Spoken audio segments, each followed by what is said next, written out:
Okay, a 1031 exchange. What is it and do you qualify for it? Well, the 1031 exchange is basically the IRS code for a sale of one investment property and then deferring your capital gains taxes when you purchase another investment property. It's fairly simple and fairly straightforward, and there are only a few rules that you have to follow.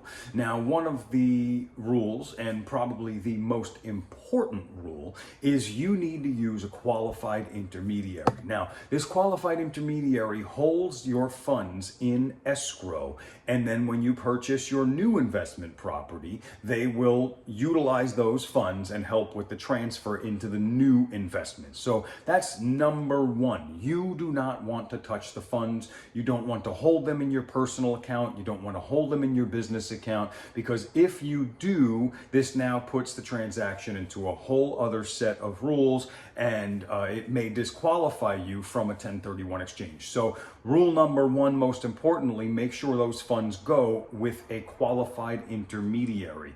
And that will lead me to a caveat, is that that's why you want to do a little homework in advance, because you want to identify a qualified intermediary to make sure that you have that in place before you sell your initial asset. So that is another tidbit that I'll mention of doing in advance. Just take a quick peek and look around for this replacement investment that you're looking to buy, and just make sure it exists. Make sure that it's not a unicorn before you venture down this whole path of selling one investment to find another, only to find out that you really can't find the replacement real estate. So definitely worth reaching out to a real estate professional in the area to make sure that this replacement investment does actually exist. So now, assuming that you know it exists and you have a qualified intermediary in place, there are going to be a couple important steps. Well, first of all, it's going to be selling the investment real estate. So you're going to want a qualified real estate agent that knows the process, that can help you with selling this real estate and identifying a new piece of real estate. Now, a lot of times it's going to cross lines, so you may have one piece of real estate in one part of the country and another in another part. So if you have a real estate agent in any part of the country, they should have connections in every state to other realtors and top performing agents in those areas. So again, if you have an agent, reach out to your agent and they can be able to help you with this process.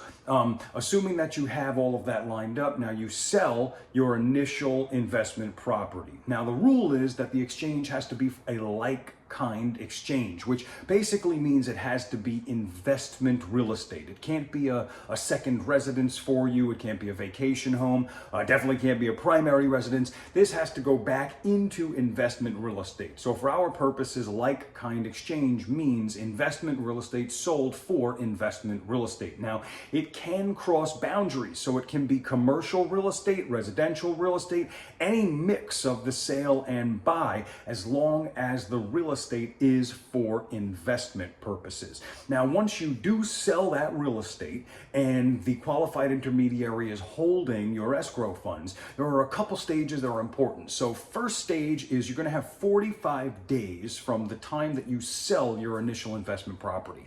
Those 45 days are for identifying 3 like-kind replacement properties, of which one you have to buy within 180 days of the sale of your initial investment property. So 45 days to find 3 potential replacements and 180 days to buy one of them.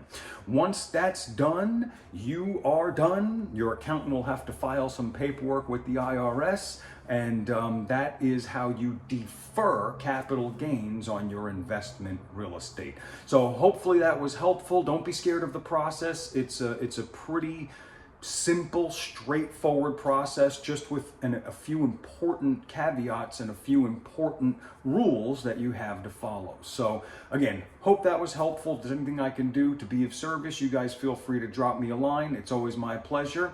Make it a great day.